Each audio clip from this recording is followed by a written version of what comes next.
these thoughts up in my head. Things I never did. I took some L's, but I'm still here. I got these thoughts up in my head. I toss and turn about some things I never said. I got regrets about some things I never did. I took some risks and took some L's, but I'm still here. And I know.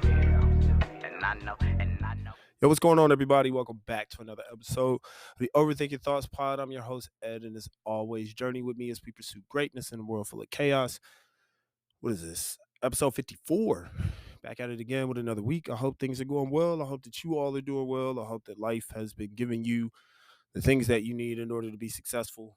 And just know that you're being encouraged behind the scenes, because I'm always thankful for the opportunity to be able to have this podcast and be able to talk to you all.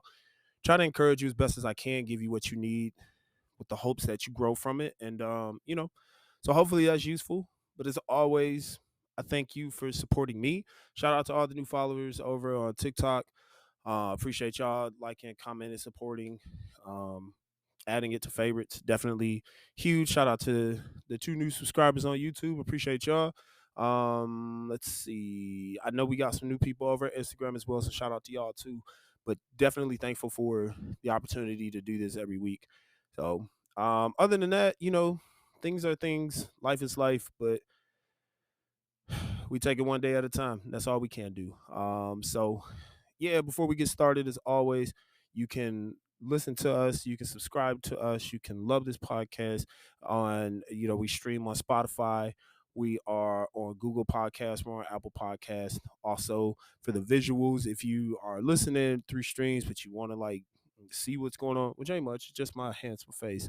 But you can always tune over to YouTube at Overthinking Thoughts Pod, and then on Instagram, if you want to follow on the social medias, Instagram handle is Overthinking Thoughts Pod, and TikTok is also Overthinking Thoughts Pod as well. So feel free to like, subscribe, and all that good stuff. And if you're watching YouTube and you haven't subscribed yet, make sure you hit that subscribe button, like some videos. The more you like, the more it spreads. So hopefully we can spread that positivity to everybody. All right, now that we have taken care of the housekeeping items, let's talk about the task at hand. This episode was inspired by an episode of Bluey and also just life in general. But running your own race, what does that look like? What does it seem like? I can't remember if I talked about this before, but hey, we're gonna talk about it again because I think it stays relevant. I think as we grow and we progress, there's certain things that we're really good at that we do really well, and we will grow in those and be happy about it. There's other things that we may want to pursue, and then we're watching other people do it, and it looks like they're moving faster than us, or there's certain things that we're working toward and they're getting it before we do, or there's certain statuses that we want and they already have it, and it just seems like no matter what we do, as much as we're staying in our own path, we're we're so fascinated by what others have. So that saying about the grass always being greener, that's a true statement. On your side of the fence, you might have, a decent yard, Honda Accord, and maybe an animal dog or something like that. And you look over the fence, some Mercedes Benz over there, beautiful breed of dog or whatever, you know what I'm saying? And the yard may look a little more maintained. And you might think like, man, I wish I had what they had. And they might be looking at you thinking, I wish I just had the life they have. It seems like it's simple. I gotta keep all this stuff up. I gotta maintain, I gotta do this, I gotta do that, because it's all I know. For a lot of people, it's a status symbol. For other people, it's the means of trying to identify themselves. But the reality is like, and I'm guilty of it. When I look at my podcast and I look at other people's podcasts, I want to be where they are. But I also know, like, with time and with effort and with work, I will get to where I desire to be, but I have to stay consistent. I have to be true to myself, and I have to show myself that during these times I can still move forward.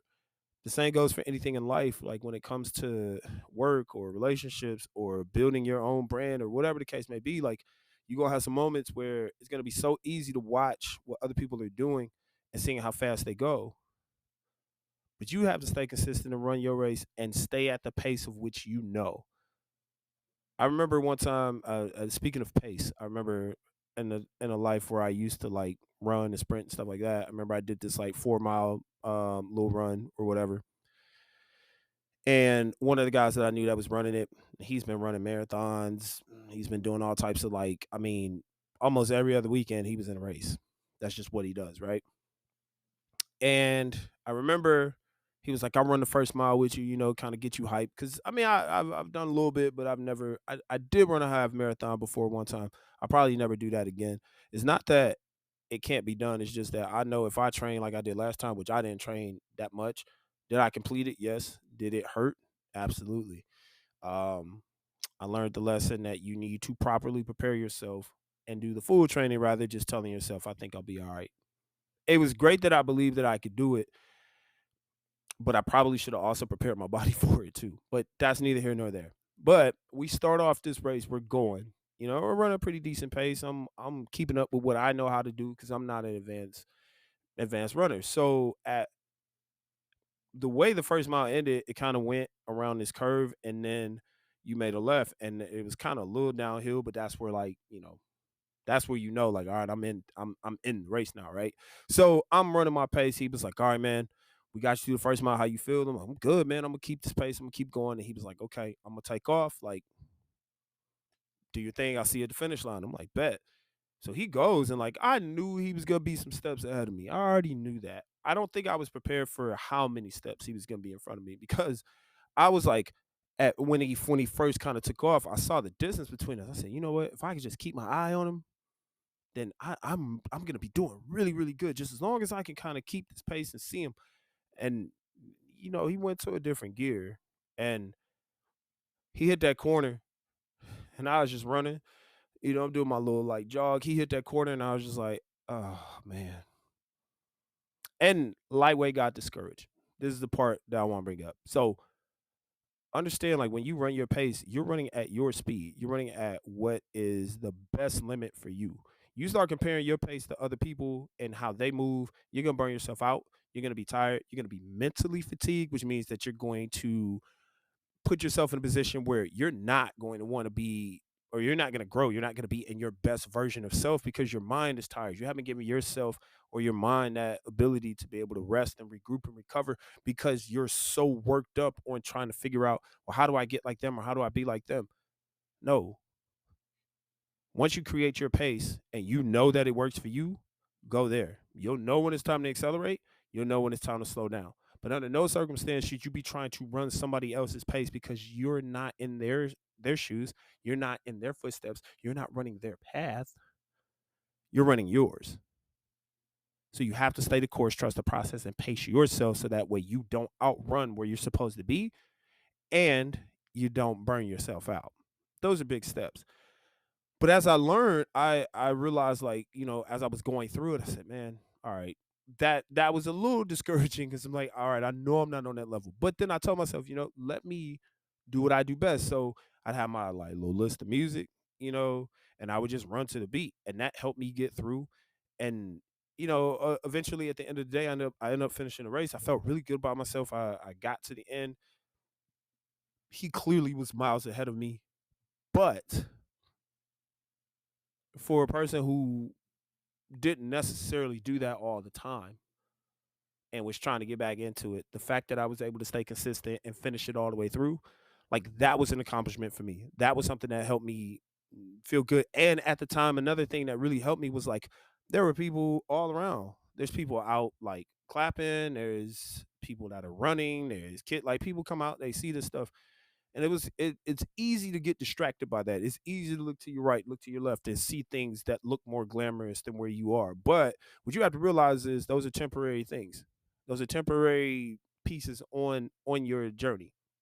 Because if you stop for any amount of time, not only does that set off your pace, but it also puts you behind in a way. In the sense of if you had a goal you were trying to reach, then all of a sudden you're like, oh crap, like I done stopped here, I done got carried away, I haven't done this, I haven't done that. So it was like I see all these things, right? Like I got all these things on my right, on my left, I got all these people around me, but how do I get in tune with where I am and what I'm trying to do? And that's when you got to cancel out that noise and just say, okay, focus on the task at hand. What's in front of me? What am I trying to accomplish? How can I conquer it? Now that I have these skill sets and now that I've told myself this is what we're doing, now it's time to put it all into play.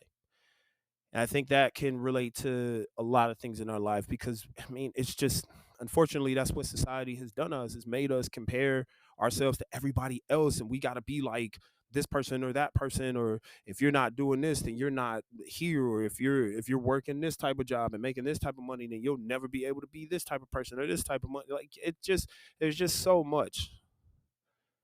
And what you also learn is a lot of those people that are saying those things are imitations of who they truly are.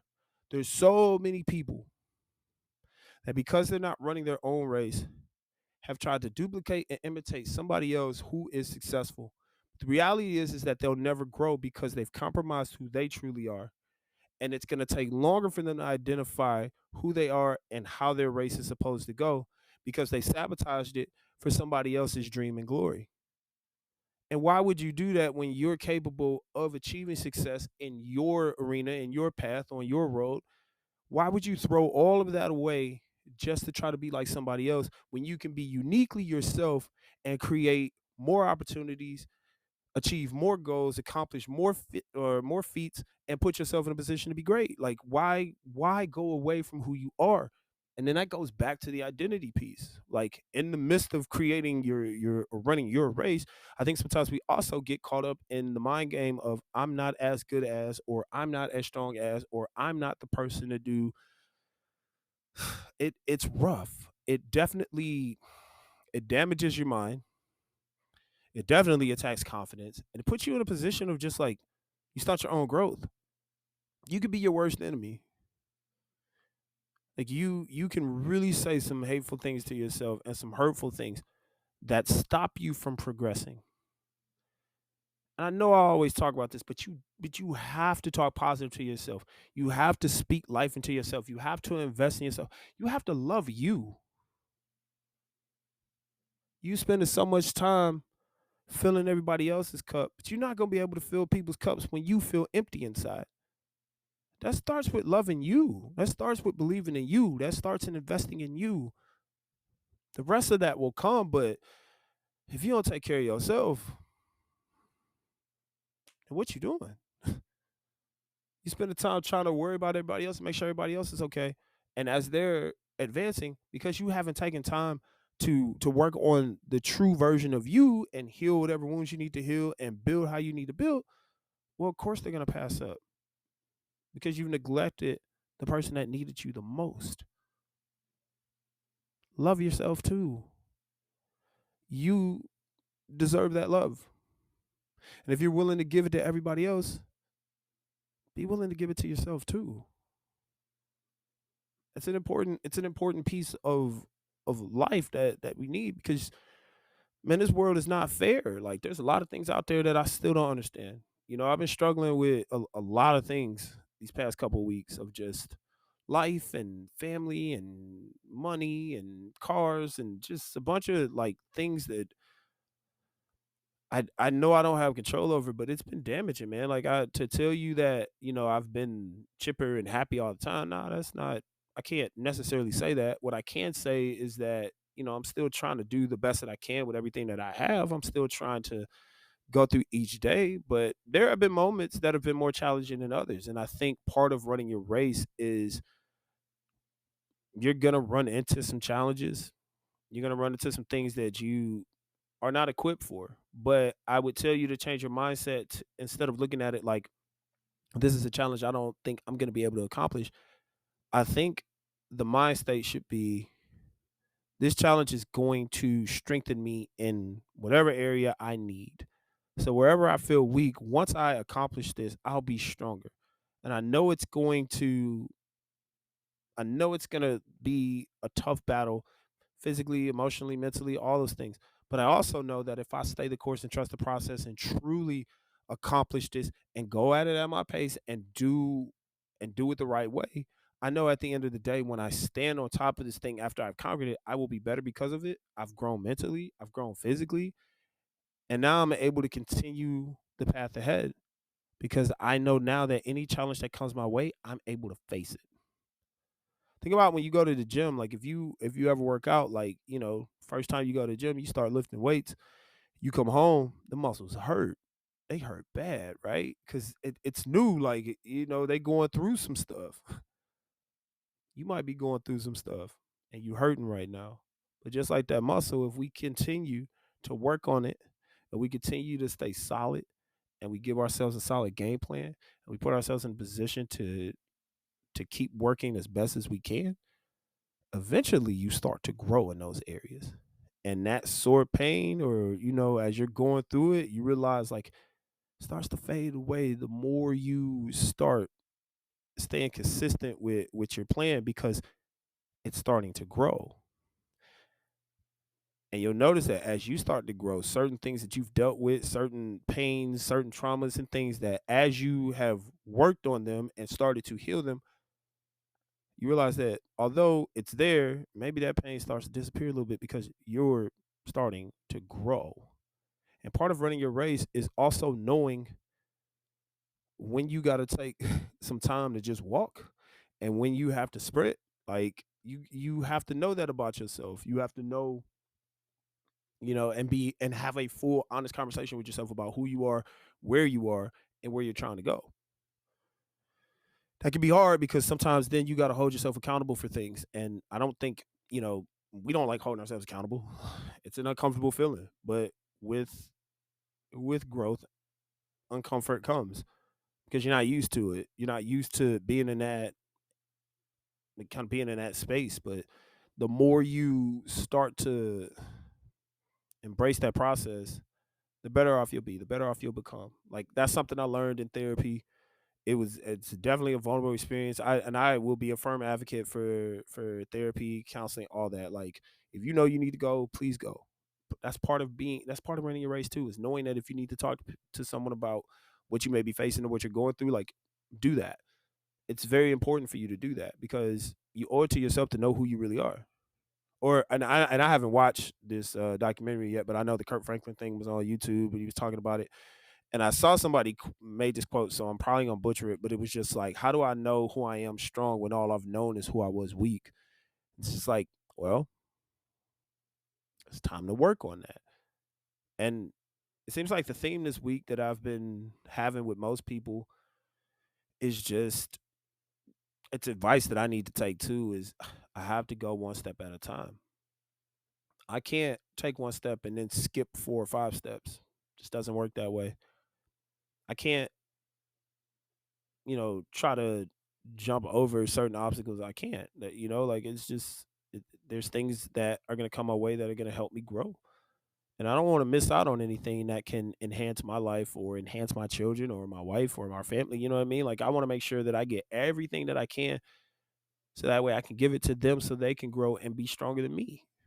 I got a legacy that I want to leave behind, and I got kids that I want to grow and to truly find their own identities, um, build their own type of platforms, build their own type of brands and things of that nature, and allow them to be their true authentic self, be their individuals. So a lot of that comes with understanding who you are as a person. Sometimes that provides stress because you see things one way and they see things another way, or you're trying to get them to move quicker and they're just moving at their own pace. But I also know that at the end of the day, when the time is right, God will provide and God will put them where they need to be in order for them to make that stride.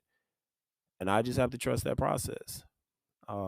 Easier said than done. That's been my challenge for the past couple of weeks, but you know, I'm here though. And because I'm here, because I'm still breathing, regardless of what I'm thinking or what my emotions are, the truth shall remain that God's got me here for a reason. God's got a plan for my life. God has defined me with his purpose. So I have to keep going. Because at the end, I know I'm going to be successful because I know who has their hand over me. It's as simple as that.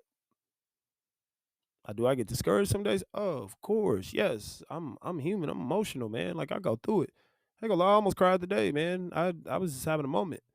And, I just kept telling myself, okay, God, I trust you. Like, I can't control it. I trust you. I think that's another big thing too. We want control of everything. We want to be able to control it how we want it to be done, and we want it to be done a specific way so that way we can say that we did it, so we can get the glory, we can get the accolades, we can be the ones that get name and recognition and all that. But the reality is that you really don't have control over a lot of things like you think you do. Mentally, you think you might, but if you wonder why you're always tired and always stressed out, it's because you're trying to control things that you can't control. You wonder why you are feeling a certain type of way and you're not as happy as you used to be. It's because mentally you're fighting this war in your mind of where you have to let go of some things, but you're too afraid to let them go because you're scared of what could happen next. So you try to over control it, which then causes anxiety because you're worried about the what if, which then causes overthinking because you're overthinking everything or every step that you take. It's not a cool process. It's not a comfortable process. It's not something that makes you feel like you're accomplishing anything. It's a false self gratification, to be honest with you. But at the end of the day, like learning to step back and control what you can and allowing everything else to fall into its place. If you're putting forth your best effort, like that's the best that you can do. I used to tell that to my basketball team all the time. Just give yourself 100% effort. Everything else will fall into place. Give me the best that you got. Give me what you know you can do and do it to the best of your ability. And even my son said something the other day that was amazing. Like he was talking about because he's playing football now and he's starting to love it for real. And we were, I think we were leaving the practice, and he was talking to me, and he dropped some gems, and he was like, if I'm gonna make a mistake, I want to make sure I'm going 100%, so that way I can learn from it. I was just like, "What you mean by that?" He's like, "Well, if I'm giving my best effort and I'm seriously trying to make a play, but I make a mistake during the play, the fact that I was giving the effort lets me know that I was in the right mindset. I just have to adjust it so that way the next time I go after it, I do it the right way." I'm just like, man, going 100% and still making mistakes, like that happens. Giving your best and giving your all and making mistakes, that happens. And I think when you make the mistake, you start to compare and look at everybody else and go, they never did that. They never did that. Also, the other thing you need to know, you have no clue of what other people are going through. You have no idea why their race is being ran at the pace that it's being ran. You have no idea why some people might be closer to the finish line. You have no idea why there's people that you might look at that you think are brighter, smarter, more intelligent, or whatever, and they're further behind you. You don't know. Like, we don't know everybody's path. We don't know everybody's reasoning. We don't know what everybody's going through. But everybody's fighting the battle that we can't see. Everybody has something that they're trying to better themselves at. Like even the greats are still trying to be better than what they are. It's just a part of life. And we don't know what the internal battles or the internal struggles are. But what we can do is be mindful of that. So when we are out in the world and we're running our race and we're doing the things that we need to do, we're not stepping over anybody else. We're not looking down on anybody else. We're not belittling anybody else. We're actually putting ourselves in position to do well. That is how it should be. But of course, competition and status quo and all these things weigh heavy on who we are. So the deeper question then becomes, well, what is it that you're trying to accomplish? And who are you doing it for? If you're running through life trying to do things for the approval of others, then stop what you're doing because you're not going to be satisfied. You'll continue to try to impress everybody else. And the worst part is that the person that needs your love the most, that needs your compassion the most, that needs that emotion the most, is the one that you're neglecting, which is your true self within inside. You can't mask those feelings over trying to help everybody else when you know you should be helping yourself too. I'm not saying it's wrong to help others. I'm not. I think it's a very noble act. But when you know that there's things that you need to work on and you're not doing it for yourself and you keep neglecting it, it becomes toxic and it becomes worrisome, it becomes a burden and it weighs you down more than it builds you up. So you think you carrying all this weight around and it's making you stronger. It's actually taking everything away from you. So ask yourself, when I'm in this race, what am I doing? Like, who am I doing this for? Why am I doing this? Why am I, you know, going after these things that I'm going after? Um, it's a process. But the other thing about running your own race is that as you're going and you're not worried about everybody else, you pick up on the things that you need in order to move ahead and be successful. See, when you start overlooking your path and you're looking at everybody else, what ends up happening is you miss out on the things that are meant for you. You miss out on the opportunities. You miss out on the open doors. You miss out on the helping hands. You miss out on the golden opportunities that were sitting there waiting on you because you're so busy wanting to do what everybody else does. You're not everybody else. You are you. You are one of one. You are very unique to this world. You were made in God's image with a unique skill, talent that you possess, that is your gift that you need to unwrap and use. But if you're so busy trying to use everybody else's gifts, you're going to learn that every gift you had under the tree is just going to stay wrapped. And every time you try to go back to it, you're not going to think it's good enough. So what do? Go back to what you know, trying to do what everybody else does. Comparison is the thief of joy. But you can be joyful if you stop comparing yourself to others and ask God, who am I really? That's where true joy comes from. Not other people, not their accomplishments, not their accolades, not their things. It might provide temporary happiness. You might feel good for the moment. But then when you go home and you realize you're still stuck on the same square, then what happens? I think it's an honest question you have to ask yourself if you're going to move forward in life. It's been a tough week, man. I'm not going to lie to you. But, one thing that I've been trying to tell myself is like, this too shall pass, and I'm just going to take one step and take it one day at a time. So, simple. My task for you, take it one day at a time, one step at a time. Don't try to overwhelm yourself by putting all these unnecessary burdens on you. I know you got a goal you want to accomplish. I know there's something out there that you want to go for. I know that. And I know that you're determined to get there. And I know you would love to get there quicker than others. I know that. But perhaps the reason why you're on the pace that you are is because there's going to be certain skill sets that come to you that nobody else can use that are not only going to enhance you, but it's going to improve the lives of others around you. You'll be that true leader. Your light will shine on them. It'll be the brightest light they've ever seen. But you have to take the time to analyze yourself and run your race. There's going to be things going on all around you. There's going to be distractions left and right. There's going to be certain things that try to take you off your path, certain people that might try to take you off your path, certain distractions or vices that you're trying to get rid of that keep trying to show up. Know who you are. Have some self-love for yourself. Have your discipline. Stay committed. And run your race. And take it one day at a time, one step at a time. Trust the process because you already know the result is going to be success. So take your time and finish strong. Set your pace and run your race. All right? I love y'all. I hope you have a great week. I hope you stay strong. And as always, remember, I believe in you. Now go believe in yourself. It's the Overthinking Thoughts Pod. I'm Ed. We out. These thoughts have been in my head. Things I never did. I took some L's, but I'm still here. I got these thoughts up in my head. I toss and turn about some things I never said. I got regrets about some things I never did. I took some risks and took some L's, but I'm still here. And I know.